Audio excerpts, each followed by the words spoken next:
everybody, and welcome back to the Consummate Athlete Podcast. I'm Molly Herford, currently snowbound fitness and wellness writer and author, podcaster, and when it isn't snowing and I'm more prepared for it, doer of most athletic activities outdoors. And I'm Peter Glassford. I'm a registered kinesiologist and endurance coach. I am in Collingwood, Ontario, where it is brisk, but I was out riding today. I may have been the only person out riding today, but I figured out the clothing was pretty spot on today. I did lose a glove, though. Oh dear. I've been having a pretty serious grump with pretty much everyone in New Jersey this week because I was promised some good weather for some base miles, and since I got here it's been below freezing, and now we're getting a ton of snow dumped on us. But I have my little team meetup with my crit team this weekend, so I'm feeling pretty excited. Yeah, you're going to race. The team's called the Shred Girls team, I believe. Not even close, but I like where your head's at. I thought they were the title sponsor of this team. We're one of the main sponsors, but it's actually Shared Coffee Bike Reg is the primary team name. Bike Reg is a bigger Bike Reg is a much bigger deal. But not deal, but okay, entity. Not deal. Fair enough. Yeah, but it's a big entity. It's a big company. Yes, and Shred Girls is sponsoring. We're on the jersey. We're going to be on all the gear and T-shirts and hats and all that stuff. And yeah, our website is ridebikesdrinkcoffee.wordpress.com. At the moment, I'm pretty excited about it. I used to enjoy racing crits back in my collegiate cycling days, and for a couple years after, I was on the Rockstar Games Signature Cycles team for a bit, and then Colavita's one of their Mid-Atlantic teams for a while. So, yeah, I'm excited to get back to it. What are the Rockstar Games? It was a video game company. They also sponsored like the Harlem Crits and stuff. I was hoping you were going to say Harlem Globetrotters. Yeah, definitely. I used to hang out with them. That would be a good contact right now. We could get the Harlem Globetrotters on. Well, if anyone out there does have a contact with the Harlem Globetrotters, we are excited about it. We're missing. We don't have a basketball episode. That's true. I want to learn how to dunk. All foot. 5 foot 3 inches of me could really use some basketball playing tips. We could just have. I'm gonna throw out. I'm gonna do it. I'm gonna put out a shout out. I want Tom Hopper, mechanic extraordinaire and definitely consummate athlete, to come on the podcast. Well, he can line up behind Jeremy Powers, I guess. Perfect. Anyway, today's guest is all about dancing and grooving, and I mean, pretty much every time I've gone out dancing in the last couple of years, the Aspire Racing, or team formerly known as Aspire Racing, has been involved in that, so I think that was a really appropriate segue there. I guess that's true. That's true. But we have been, similar to basketball, we have been wanting to get some sort of dance expert or someone who really is into dance as part of their consummate athlete lifestyle on the podcast, just because dancing does involve a lot of movement. It involves a social element. There's a lot of stuff that goes along with dancing that a lot of us are missing that could benefit either our sport or just our sort of general health and wellness. So we stumbled across Michelle, which we'll talk about how that happened. But it turned into a really good episode, and then sort of in a series of crazy events, we ended up at a somewhat related event at Blue Mountain here in Collingwood. There are a few. What was that? It was like that weekend, and so this is back a month ago, maybe. For Family Day, I think. It was actually run by her company. Yeah, I think so. I mean, it was definitely called Groove Dancing, so it was somehow related to Michelle, and she had sort of mentioned that in the interview. But we got out, and it was good. It was a lot of kids to start, and then slowly that infectious sort of dancing and sort of moving around and stuff caught on. And by the end, there was a lot of people dancing in sort of the town square, I guess, of this ski resort. Blue Mountain. Our bonus for this episode is if you go to the show notes page, we're going to embed a little video of that day that I took, so you get to watch Peter dance. So, wow, I didn't know that we were doing that. Yeah, just everybody can enjoy that. Bonus content. Wow. Okay, well, I guess it's all out there then. Yep. You're a tremendous dancer, dear. I thought we were dancing like no one was watching, but apparently that was misleading. No, the whole internet's going to be watching. It's going to be big. Anyway, we Oh, really enjoyed doing it. We like going dancing. We've taken a few salsa lessons. We really, would like to find more excuses to get out and go dancing. So this was kind of a good reminder to us that we can do that if we want. I think we're actually close to having classes. I've been trying to work with one of the instructors at Active Life here in Collingwood, where I work at the gym, to try and get another salsa sort of class session going. So I think we found someone. So if anyone's in the greater Collingwood area, let us know if you're interested in some salsa lessons. Nice. The problem with us is when you want to go to bed at like 8:30, it's really hard to go out to dance clubs. Yeah, my backup plan is that we're going to go to there's a lot of seniors homes and like retirement homes in the area. Yeah. And that's going to be we'll figure that out for sure. We're going to do like noon hour. I don't know. Dance. We talk about this with Michelle in the podcast, but I'm really into this whole the 6 a.m. raves that they're having where it's wheatgrass juice shots instead of vodka shots and raging before dawn. I'm pretty into it. I think we maybe need to get that started in Collingwood too. I don't know if I can do wheatgrass, but okay. I mean the morning groove, kombucha shots. I don't know, espresso shots. Boom. Yeah, perhaps. Anyway, it sounds intriguing. Well, if you're at all interested in dancing or just want to kind of figure out how to be a little bit more, even if you're not interested in dancing and going out dancing, you go to weddings, you go to places where there's social dancing. This is kind of a great episode for talking about how to get through some of that awkward feeling if you're maybe not the smoothest mover in the world. Yeah, that's definitely, a lot of my motivation. I actually do enjoy it, but it's definitely having come from that, Wallflower, you end up at some, as you say, a wedding, whatever reason you're, going out after an event, your cycling events sometimes will have a dance, or you go to the club or the bar or whatever after. I don't know. It's more enjoyable if you can sort of just be part of that greater crowd. But it's taking that leap just to dance like nobody's watching, and it's really, you look like a bigger goof just standing there not dancing, and than you would if you just were dancing. So I don't know. I think there's some practical takeaways from this one on how to do that, but then also we talk about sort of where you can look for help as well. Mm-hmm. All right, let's dive in. Enjoy the episode, guys.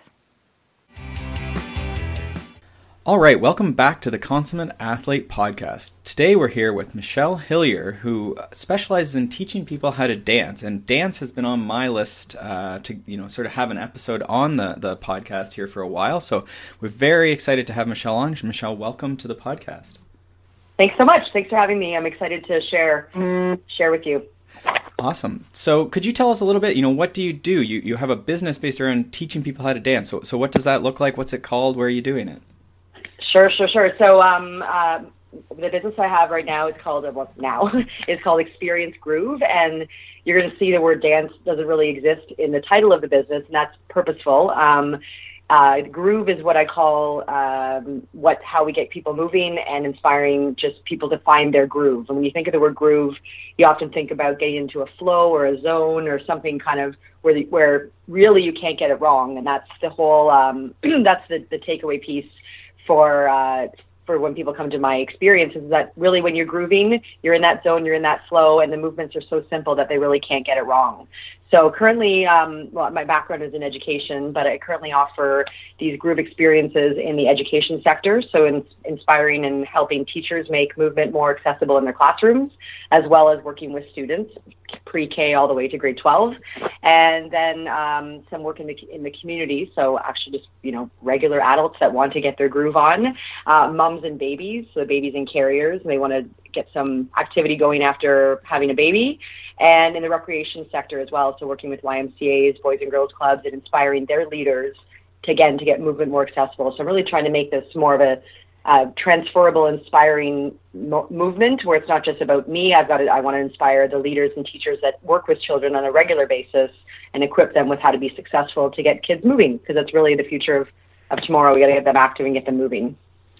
Awesome. And you're doing that mostly in sort of the greater Toronto area. That's right. Yeah. So I'm located in the west end of Toronto, and so a lot of my personal programming happens in this area.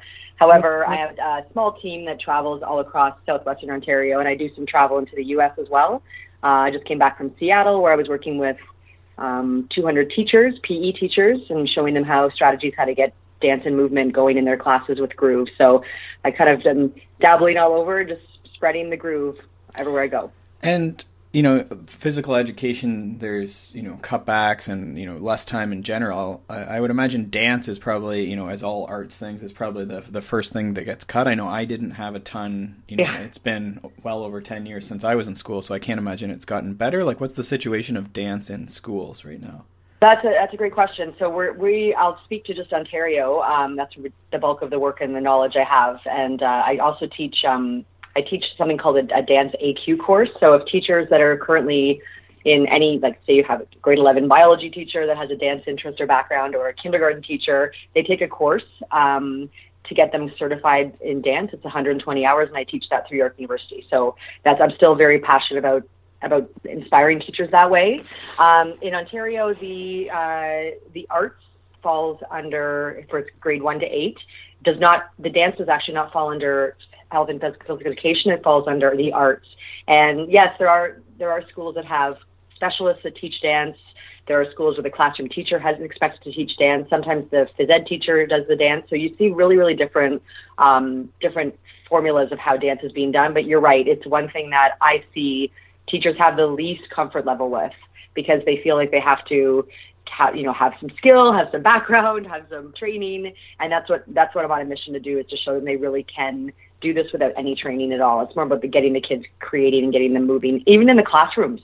So we often think, there's desks, there's things and barriers in the way. The strategies I show them, they can actually get kids up and moving, for daily physical activity break, or for middle of an academic break, just to reignite their brain. So yeah, there's lots of different ways to do it. Every school is doing it very differently. So I'm doing my best to fit it in.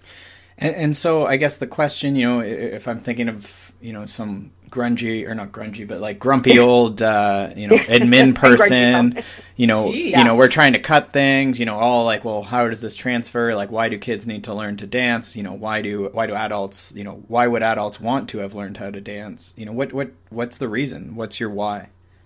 That's a great question. So the why is not actually that they will become dancers. It's not, and the method that I teach with the groove is they're not actually learning choreography, and that's something that it's a shift we have to get the decision makers to understand, is that we're not coming in to train teachers or to work with students to have them learn a choreographed routine, because I can see them thinking, well, why? They're not going to perform it. Why would they want to learn that? I go deeper into my why is that kids, number one, get active. So obviously we know there's an epidemic of obesity and poor choices being made, not enough activity, too much sitting, too much technology. So let's get them active. So with Groove, they're very active because they're not trying to learn choreography. It's about lots of repetition and moving in really simple, fundamental ways that their bodies need to move in and should. And then also it's the self-confidence is the second piece. So the emotional side of what it feels like to feel good about moving your body to music and getting something that feels great in your body. And the third piece is the social aspect. So the connections with Groove, we make a lot of peer interactions happen a lot that we train teachers to do this with their students, where they're not all facing forward learning set choreography. They're actually interacting, maybe do-si-do with a partner, or maybe play the drums with a friend beside them. So all the movements are very simple, interactive, and also it sparks self-confidence. So I think if you presented it that way to, the grumpy old administrator, like you want your kids to be up and moving, you want them to feel good about themselves and have a strong sense of community, and maybe shift the culture in your school to be more positive. That's an amazing answer. I mean, if I was that person, I would say yes, but yeah, right? I am not. But we'll try and do our part here. But I know for me, I didn't get a lot of that growing up, and I would say, having pursued elite cycling, You know, I always joke, you know, my hips don't move. I was trained not to move my hips. Right. I mean, I can attest to that with our dancing. Yeah. We both suffer from that. But the thing is, like, I went down, I was very fortunate. I got to go, I had a friend down in South America in, like, Cali, Colombia. And so we toured around and we did a ton of salsa. And we were staying in a hostel and they had salsa lessons during the day. And then you would go out and they'd sort of facilitate that a bit. Nice. And it's so ingrained in their culture. Like, you would have grandparents out, like, at what I would consider like a dance club, and it just everyone's dancing. You know, they're making eye contact. You know, everyone's having fun, but it's a mix of people. Again, it's not just entirely about dating, but it's just embedded. Like, if you had a birthday party, you would be dancing. Your grandma probably taught you how to dance. At family parties and stuff. And so I was like, that is just something that's so foreign to me. And seems so enjoyable. Like, we had a great time and they were very welcoming of us, you know, as outsiders and, you know, not knowing how to dance, and they were very willing to help. So I was, you know, coming back, that's why I've pursued, you know, Molly and I have gone to a bunch of dance classes and stuff now. And the little bit we've learned, you know, if we're at a wedding or, totally. We're just at, you know, in cycling, they often have, like, you know, we go out to the club after, like, the big national championships or whatever. You know, and now we can actually, like, whereas before we'd be like wallflowers, you know, trying to just avoid, you know, we just walked right in and just started dancing, right? And to me, it's such a better evening.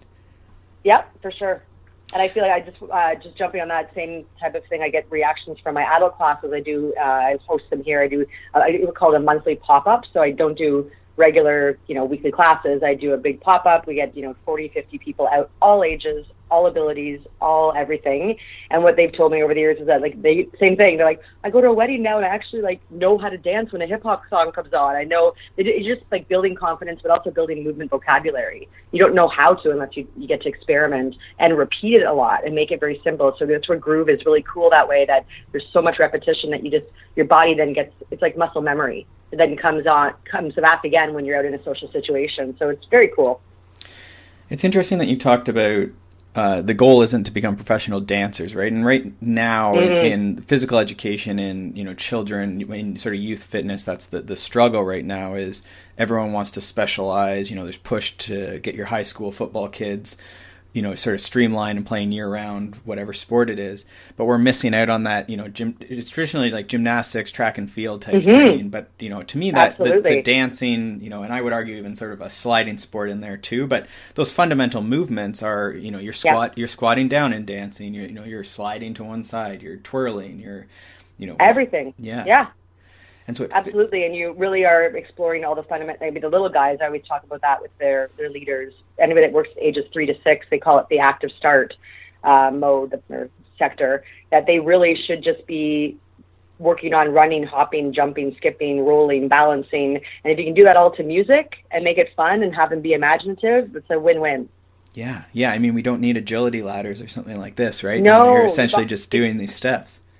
Someone wrote on Facebook on my wall recently, a guy from Tennessee, he wrote, dance is the original PE. When you think about it, like back in the day when there was no equipment and no sports and cultures just celebrated. That's what they did through dance. Drums playing and people dancing. So I love that, kind of the roots of it all. Yeah, and it used to be in North America, at least. Like, I know my parents grew up, and that was, you know, it's much more like I was describing in Colombia. Like, they grew up going to, you know, social dances and stuff like that. Yep, same as my parents. They talk about those dance halls that they would go and, dance the night away. That's ingrained in what their social structure was. And so, you know, as adults, is there, you know, you're offering these instructional things. We're going to definitely link to your stuff. But is there, like, where can people go? Like, it sounds like an odd question, but, like, where can adults go to dance in this day and age? Like, what are the options? That's a great question, because we often think, it has to be like, you know, 20-year-olds, loud music, bar obnoxious kind of thing. It doesn't have to be like that. But that was fun back in my day when I would do that at the university clubs or whatever. But you don't want that sometimes when you're older. You want to just go and actually dance. Now, it's a bit underground. I know in Toronto, the first, I forget, Friday of every month, there's some sort of 90s hip-hop thing that happens, but you don't really hear about it. You have to someone has to know somebody that lets you in, or either that. It's usually at the Gladstone or the Drake, one of those clubs. Super fun. But then the other one, I'm not sure if you've ever heard of Daybreaker. So it's a 6 a.m. dance party facilitated by a DJ. And I went to one. It's epic. It was like 200 people. obviously sober, dancing for the love of just dancing, and started their day that way. And they do one a month in Toronto. And they have different chapters around the world. And it's a really cool community, very conscious people that you develop friendships through it, and it's awesome. And I know the only other thing that we've seen here in Collingwood, they do a salsa festival, and I imagine if you Googled sort of salsa festival in your area. There's a salsa fest in Toronto. Yeah, there is. And one of my colleagues does groove in the village in Blue Mountain on special events and weekends. He leads a big in the center. I should link you to him, and you can go check it out. I think we've actually walked through it and paused for a quick dance break, because we hike there a ton, and we'll go through the village, and whenever they're doing stuff like that, we've stopped and the salsa festival is very good. But is the groove thing on the same weekend, or is it a different thing, do you think? It's on every holiday weekend. He gets brought in the village and does a couple steps throughout the day, and I think on March break and summer, it's not every weekend. I think they just bring him in when they know they're going to have big crowds in the village. Sure. So I would imagine most major cities have stuff like that. It's always advertised too, and it's well attended, and it's kind of a known thing up there. Right. Yeah. That's awesome. It is awesome. I was trying to think, last time we went dancing, I think it actually was a dinner thing, and they had dancing, and it was literally us and the 70+ crowd. I think we were the only ones under the age of 40 that were actually dancing.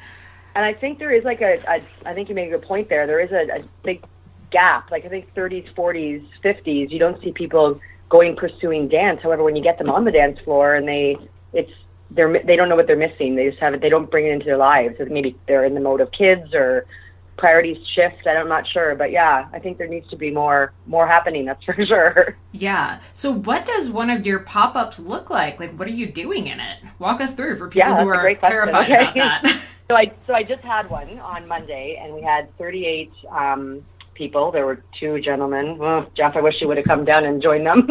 I wish there's more men that would come out. These 2 guys and 35 women, all ages. I'd say we had some teenagers up to, I think Maria's 70. Yeah. Oh wow. So all ages are wearing whatever, they can wear fitness gear if they want. They can wear whatever makes them. I would say wear what you love to bust a move into. You can wear whatever you want, running shoes, etc.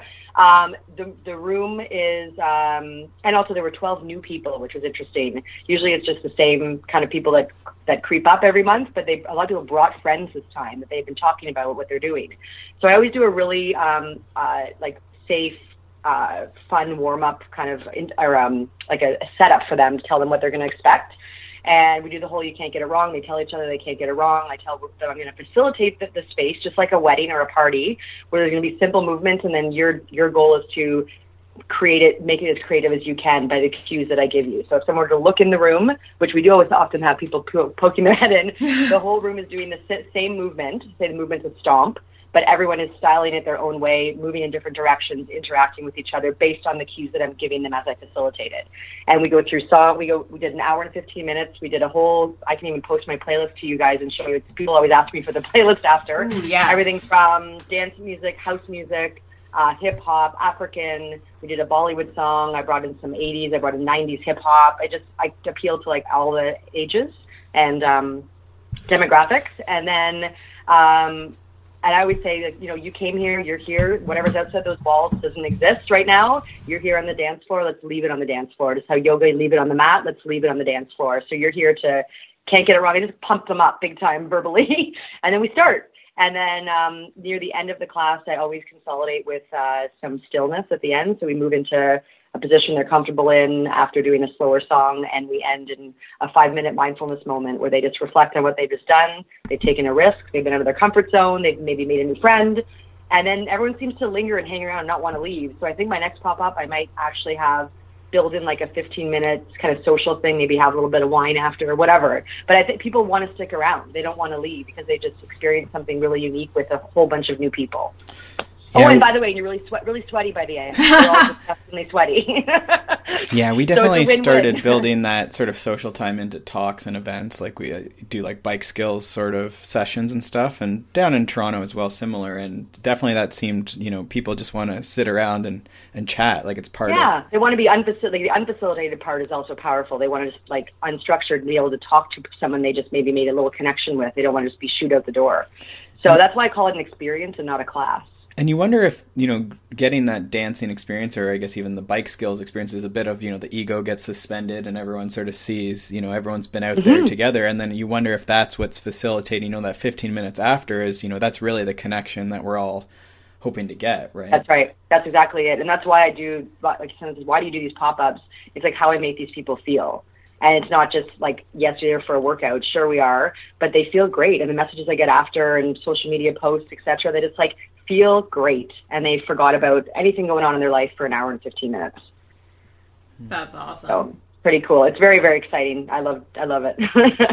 Love it. Okay, so that's not every day though. So do you have any tips for people? No, I need to do that. I need to do that more often. Like I need to have more of those. I keep getting told.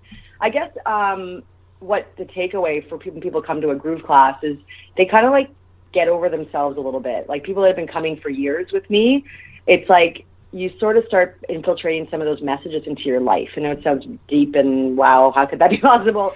But groove being, you can't get it wrong. Don't take yourself so seriously. Put yourself out there. No one cares what you really look like anyway. We all think that people do, but I say these things throughout the class. And then people tell me it starts to infiltrate into their actual life. So start grooving your life a little bit. So it's these messages. And maybe just being bold and dancing at home with your kids, or taking a risk and going to an actual dance class and trying choreography, because now you have a little bit more confidence in your body and how it can move. So it's a good jumping off point for many things, actively and socially and personally. Yeah, what's that study I always talk about? Like the 40% one about the T-shirt. Yeah, they put people in a room, and basically they gave them like what was the Barry Manilow T-shirt. So this was like I guess they felt it was an unpopular. It was like a university study, and they asked the people how many people basically thought they looked stupid or noticed the shirt, and it's like everyone thought like it was like a high number, right? Like it was, when you're wearing the shirt, you think everyone is noticing the T-shirt. Looking at you, right? Yeah, and it was something low. It was like 15% noticed even that there was this odd shirt. Isn't that crazy? Yeah, that's interesting. We take ourselves really seriously. We think people are always judging us, and that's the whole mantra behind groove, is that we let that go, and just it feels really powerful when you do. And so, with dancing, it seems like you're the wallflower, the person who's trying not to dance in a room full of people who are dancing. Like that's the best way to stick out. So is there? That's right. So that's easier said maybe than it is to do. Yeah. So then what is is there a tip? Like when you come in, like I've had people suggest like, don't wave your arms around like a crazy person. That's not how people dance. And like, don't, pretend, or someone else told me, you practice or just pretend you're like dribbling a basketball and like putting it between your legs and stuff. Yeah. Yeah, I know that for sure. You mean tips to get the wallflowers comfortable?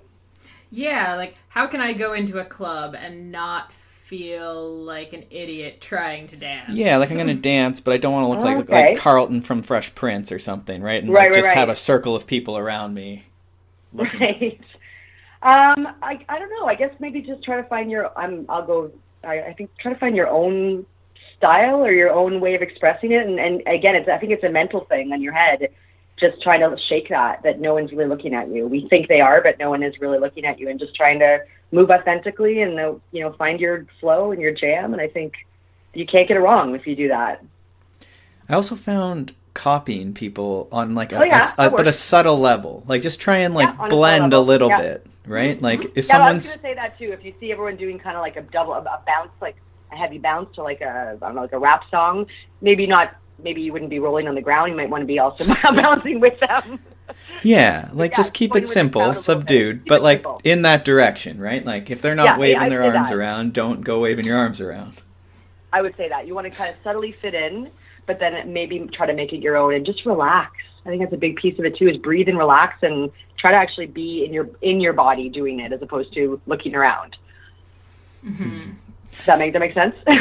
Yeah, I think so.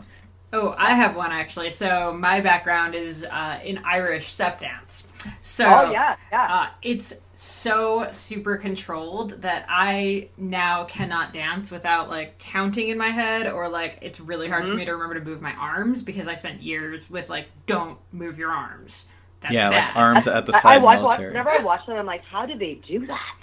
Because that looks really, really skillful, having your arms by your side while bounding off the floor. Yeah, it's really annoying. Yeah. Except, now in real life, I feel like I do that. Like, even salsa dancing, like, I am so bad for not moving, what is it, laterally? Like side to side. Yeah. Laterally, side, yeah. I'm willing to move vertically, but that's it. Like, we don't do that. So how do I get over that? No, for sure. You know what? My background is, I didn't really share that. I danced, I've been dancing for 40 years since I was a little kid, training. Then I did professionally at theme parks and cruise ships and music theater. I spent a good chunk of my life like working as a dancer. So I know that 5, 6, 7, 8 and that choreography was ingrained in me too. So, and people that come to my classes, I can tell when they have a dance background because they're looking for me to tell them what to do and how they're waiting for me to count. So I think it's just honestly like deprogramming yourself of what you think it just takes practice. It just takes practice to like let go and try not to go to our cognitive past would dig up. It's hard to shake, but I think it's just a matter of practicing it. Yeah, and it's interesting, going back to that idea of fundamental movements, it's often, I work as a kinesiologist as well as sort of endurance coach, mostly with cyclists. So in the gym, you can definitely, as you say, like you can tell when someone has like some sort of formal training in dance or gymnastics or something. And generally, even with like Molly's an example of, sometimes it is obvious, like you're trying to do agility or side to side movement and her arms are like really odd at the side and she's not getting the benefit of like counter movement, right? Like when you sprint or something, like counter movement or doing agility counter movement of the arms, right? And so you can, often the people though are very responsive. Like I work with a girl who rides mountain bikes now, but she has pretty extensive dance, a variety of different dance stuff. And often like you can actually pull some of that experience and use it as an asset. For sure. But they're aware enough to also be like, athletes. Yeah. And they're aware enough. Right. And that's really, as a coach, it's so nice when you're able to be like, they're able to respond. They're actually aware of their body, I guess, and moving it. That's very cool. Yeah, and it brings you back to one of our friends too. Is he works at a university near LA. It's not UCLA, but anyways, he's a knee and hip specialist. He works with the Anaheim Ducks as well, and he was here over Christmas. And I have a little bit of a hip injury, and he had me do an assessment with him, and he showed me a couple things to do, and he said, "You actually are so much more body aware than most of the athletes I work with." I was like, whoa, really? He's like, I think it's from your dance. Like, dance just uses every muscle, and I trained in ballet for ages, as a kid. And he's like, I'm just shocked at the body awareness. You just made me think of that, Jeff, when you brought up how you can see it in the gym. And I felt good. I'm like, oh, good, all those years of training, all that money my parents spent, it's done me well. Yeah, certainly a lot of those bigger athletes are very good at moving like quickly and hard, but it's especially with something like the small hip movements and stuff, just wreck them. They'll be on the floor crying. Like yoga would wreck a large. Like yoga, oh yeah, and even like they're used to doing their one sport probably, like the as you want to go to now is the multi-sport model, multi-training model, and I was fortunate enough to grow up also doing sports. I played I played field hockey. I was in the varsity swim team at my university at Laurier, and I really treasured all the athletic stuff and sports I developed as well as the dance. It was a good combo. I think that's how I found you actually. Now I think it was through Laurier. I must have seen something on Laurier because that's where I went as well. Oh, you went there too. What years did you go there? 2003 to 2007. Okay, I was just behind you by a couple of years, okay. By a decade. Exactly a decade, 93, 97. Okay, yeah. Yeah. I think it's still good. It was before, like, I was right in the, like, big growth period, so I think I was there at a good period before it got a little bigger. But yeah, now it's I have a friend's son that goes there, and I went back to visit. Actually, I went back for homecoming as well. It's very different. I was there when there was 3,000 students. 3,000 undergrads. It was amazing. Anyway, a past life. Indeed. So now I'm wondering, do you have any examples of like maybe an athlete who's come, not necessarily a dance in their background, but then added, some sort of dance to their repertoire and then, either saw benefit or over an injury or something like this? Definitely. I can't think of a specific example, but we'll speak sort of as a group of the adults that come to my class. They come from various, maybe not athletes, but I'd say people with some, that need some modifications. They have some, not injuries, I would say, but just some things going on in their body where they can't really do a traditional dance class or a fitness class. So I think that I've gotten feedback from them over the years that they actually can heal themselves a bit through groove and through the movement that I teach them, because it is, again, based on simplicity and repetition and feeling good in your own body doing it and not copying anybody else. So you can actually, it's quite healing as well. And that makes a lot of sense. I mean, you're getting some movement variety, right? A lot of us are, very forward, backwards, or maybe not even backwards, probably just moving forwards, right? A lot of us don't move side, we don't twist, we don't do all this. So, I mean, all these, Exactly. Getting back to those fundamental movements, it would fit with a lot of different chronic pain and injury, just by the variety. Too, exactly. I just made me think of the fellow that comes to my class. His name is Adrian, and he has I think he played volleyball, varsity volleyball. He's super tall. I thought 100% he had a dance background. He has zero. Just by the way he feels the music and just gets down, I'm like, and he hasn't danced in ages since he was a university student. He's now in his 40s, and for him as an athlete, it just brought out like the joy. I think we just joy of movement again for fun, and that's something that he's shared with me over the years too. Yeah, I was going to say, maybe he had an extensive dance background just in the club and doesn't consider that as a professional training. But that's what I think it was too. And my friend commented the same way. My friend that came to class on Monday said, "I think Adrian just was a clubber back in the day, and now you've or a raver or something. Now you've inspired him again with now in his 40s to get down. It's kind of fun." Yeah, mine would just be angry mosh pit style. Oh yes, I remember those days.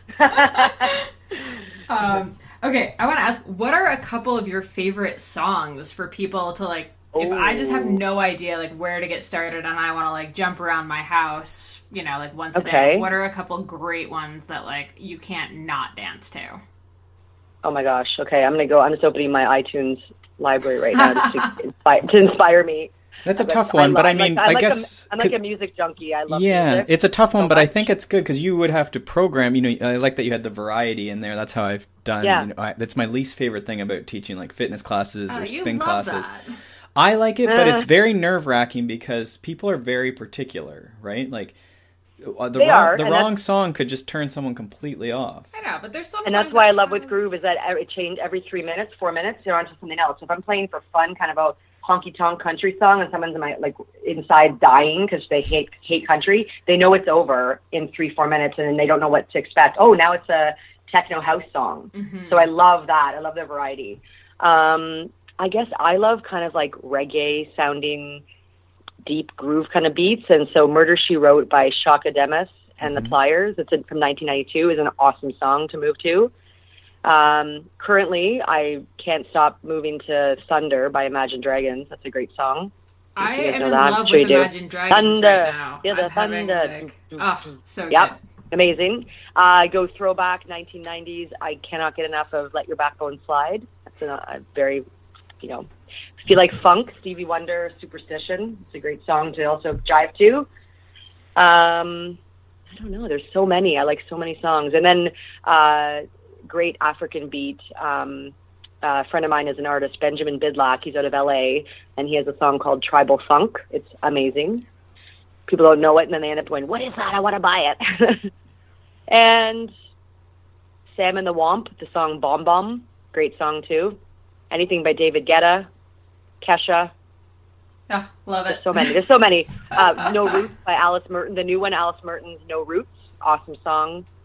Yeah, I could do a whole podcast about music if you want. Oh man, we'll have to build a playlist from this and embed that in the show notes. Well, I'd like to. Yeah, I'll send you the PDF of the playlist and you can put it up. Oh, sure. Yeah, even just the screenshot would be great. Yeah.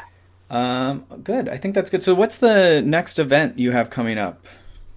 So the next pop-up is March 5th, and it's in the west end of Toronto. I may outgrow my space based on registrations, and tickets can be purchased on my website. They're only $15 for an hour and 15 minutes of pure bliss, and you can dance your heart out and get a great workout and meet some awesome people. So the next one's March 5th, but in the meantime, I do a ton of, I work with moms and babies, so I'm doing a big Valentine's party for 150 moms with babies strapped to them, and we're going to bust it out at their Valentine's party at the Islington Golf Club. Working with the TDSB PE teachers, so a couple hundred of them, inspiring them with movement on the 16th of February. So I'm really all over. I also do work at Variety Village, which is the center in east end of Toronto for all abilities, wheelchair accessible. It's a huge, beautiful facility. So I'm doing the Lieutenant Governor Games on Friday the 23rd, and going to be working with lots of Paralympic athletes and community members. It's an amazing, huge event. It'll be televised on, I think they put it on, CBC comes out and does coverage on that. So wow, that's great. And so you would have a schedule, and all the registration would be on your website, which is experiencegroove.com. You got it. And then you're also on Instagram and Twitter on Mishgroove. Mishgroove. Awesome. We'll post all those notes. I think that's all we have. Unless, do you have any other things or? No, I want to thank you for involving dance in your toolkit. I think it's amazing. It's a great way to, break down. Just dance doesn't have to be what we think it is. It doesn't have to be scary and intimidating and choreography where we can get things wrong. It really can be about just pure joy. Exactly. Yeah. No, I think it's an essential movement. I think it's all there. Mm-hmm. Yeah, I think if we want to be better consummate athletes, I think that's an important part. So thank you for bringing that to us today, Michelle. My pleasure. Yeah. We'll hopefully see you soon at one of these events. Thank you. Yeah, I would love to see you at a pop-up, the two of you. Pop down to Toronto. We'll be there for sure. Okay. Right, later. Amazing. Hey guys, before you go, we just wanted to have one quick word from our sponsor, Health IQ. Health IQ is a life insurance company that helps the consummate athlete like you save money on your life insurance. To find out more, you can check out healthiq.com/CAPOD. That's CAPOD. For all the details and to take a free quiz. Thanks so much for listening to this episode of the Consummate Athlete Podcast. To check out all of the show notes for this show, go to consummateathlete.com, and to follow along with our various adventures on the social medias, you can check us out on Facebook at facebook.com/consummateathlete, or follow me, Molly Herford, at Molly J. Herford on Twitter and Instagram. And I'm at Peter Glassford on Twitter and Instagram. And if you could do us a huge favor and rate and review the podcast over on iTunes, that helps us bring on more guests, get more episodes out, and do more cool stuff. So we would be forever grateful. And if you're looking for coaching for endurance sport or just for health and wellness, you can check out smartathlete.ca. And for amazing outdoor content, you can check out theoutdooredit.com. Aw, honey. And that's theoutdooredit.com for Molly Herford's writing and all things outdoors. All right. Thank you so much for listening, guys, and we'll see you next time.